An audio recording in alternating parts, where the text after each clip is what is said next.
আসসালামু আলাইকুম প্রিয় শিক্ষার্থী বন্ধুরা, কেমন আছো সবাই? আশা করি আল্লাহর রহমতে সবাই ভালো আছো এবং সুস্থ আছো।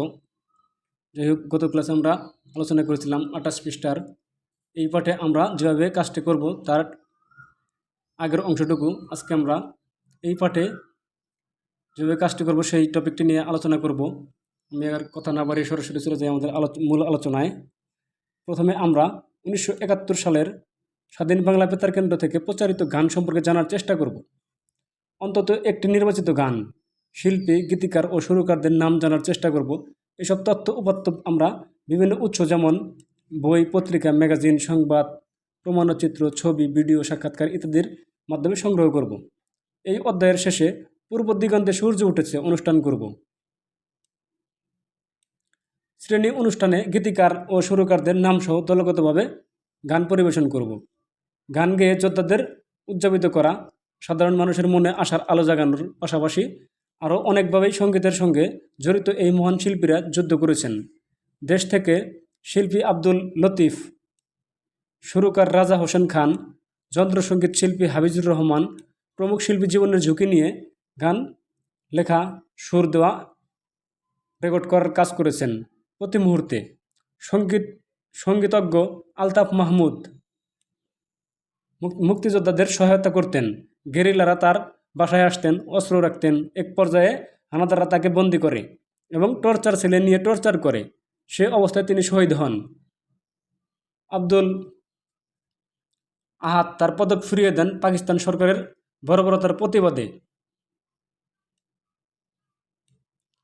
বাংলাদেশ মুক্তি সংগ্রামী শিল্পী সংস্থা, বঙ্গবন্ধু শিল্পী গোষ্ঠী, স্বাধীন বাংলা মুক্তিযোদ্ধা সাংস্কৃতিক সংঘের শিল্পীরা বাংলাদেশের মহান মুক্তিযুদ্ধে গানের মধ্য দিয়ে মুক্তিযোদ্ধা সহ সকল মুক্তিকামী মানুষকে উজ্জীবিত করেছেন। তাছাড়া অনেক সঙ্গীত শিল্পী প্রত্যক্ষ এবং পরোক্ষভাবে নিজেদের মেধা, শ্রম, সৃজনশীলতা দিয়ে মহান মুক্তিযুদ্ধে গুরুত্বপূর্ণ ভূমিকা রেখেছেন। বাংলাদেশের অভ্যুদয়ে সঙ্গীত শিল্পীদের এই অবদান জাতি চিরদিন স্মরণ করবে।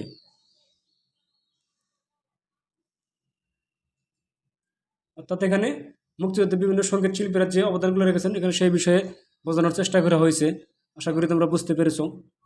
এবার আমরা এমন একজন সঙ্গীত ব্যক্তিত্বের কথা জানব যার সৃষ্ট সঙ্গীত মা, মাটি, দেশের কথা আর সুরের ধ্বনি বেজে উঠত।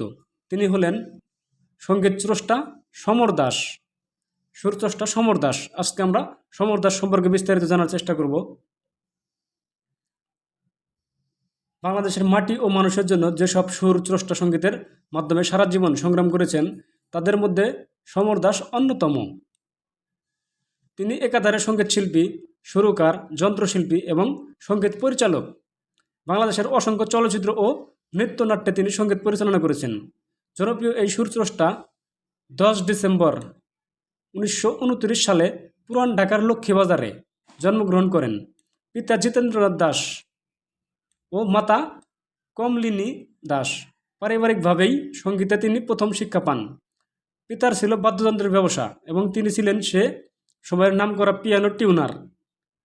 বাল্যকালে তিনি পিতার কাছেই প্রথম বেহালা বাদন শেখেন।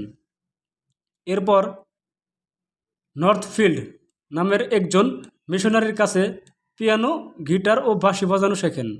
সঙ্গীত পিপাসু বাবার ইচ্ছাতেই সমর দাস একসময় সঙ্গীতের প্রতি পুরোপুরি ঝুঁকে পড়েন।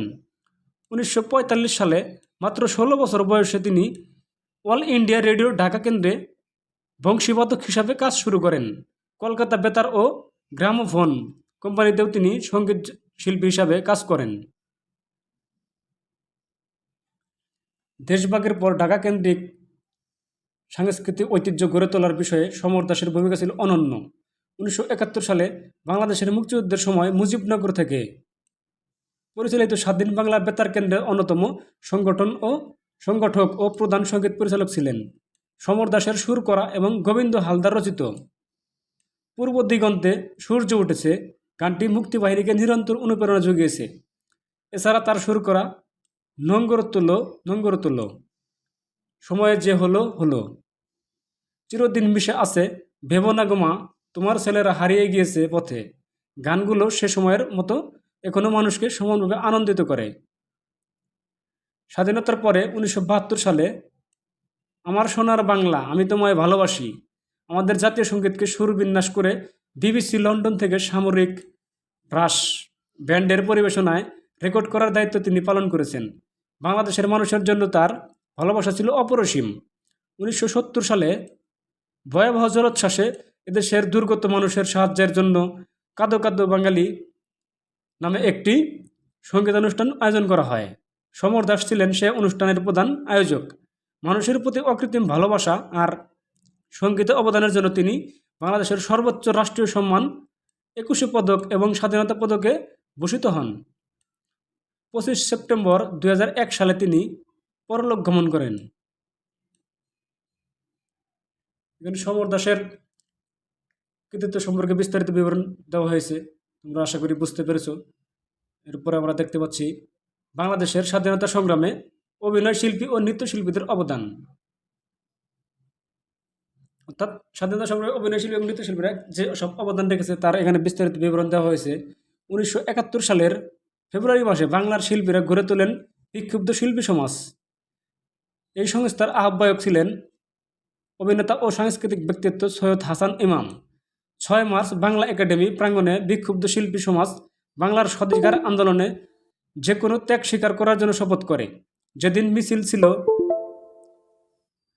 শেষে কণ্ঠশিল্পী, সুরকার, চলচ্চিত্র ও নাটকের পরিচালক, সাংবাদিক, সংবাদকর্মী, চারুশিল্পী সহ প্রায় অর্ধশত বিক্ষুব্ধ শিল্পী আন্দোলনে সংগ্রামে অব্যাহত রাখার সংকল্প করে বিবৃতিতে স্বাক্ষর করেন।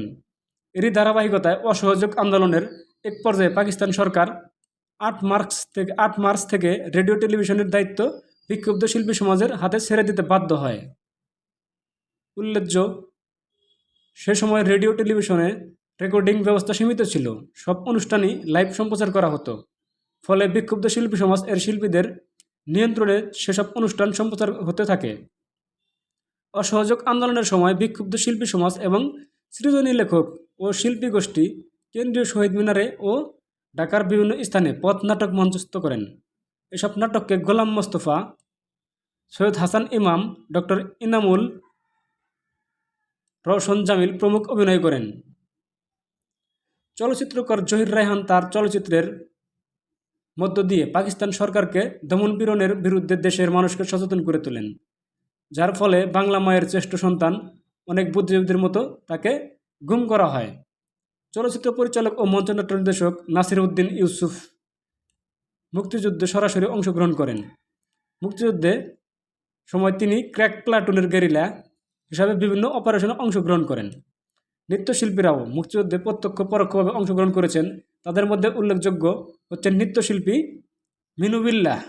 তিনি মুক্তিযুদ্ধে চলাকালে ভারত চলে যান ও 2 নম্বর সেক্টরের অধীনে বিশ্রামগঞ্জ হাসপাতালে নার্স হিসাবে মুক্তিযোদ্ধাদের সেবা শুশ্রূষায় কাজ করেছেন। এভাবেই মুক্তিযুদ্ধে দেশের অভিনয়শিল্পী, নৃত্যশিল্পী, পরিচালক, নির্দেশক সহ আপামর শিল্পী সমাজ মুক্তিযুদ্ধ পূর্ব, মুক্তিযুদ্ধকালীন, মুক্তিযুদ্ধ পরবর্তী সময়ে অবদান রেখেছেন। যাই হোক, আজকে আমরা আর আলোচনা দীর্ঘায়িত করব না। আমরা এরপরে দেখতে পাচ্ছি জিয়া হায়দার। আমরা জিয়া হায়দারের বিষয়টি আমরা ইনশাআল্লাহ আগামী ক্লাসে জানার চেষ্টা করব। সবাই ভালো থাকবে, সুস্থ থাকবে এবং নতুন নতুন ভিডিও পেতে আমাদের চ্যানেলটি সাবস্ক্রাইব করে আমাদের সাথেই থাকবে।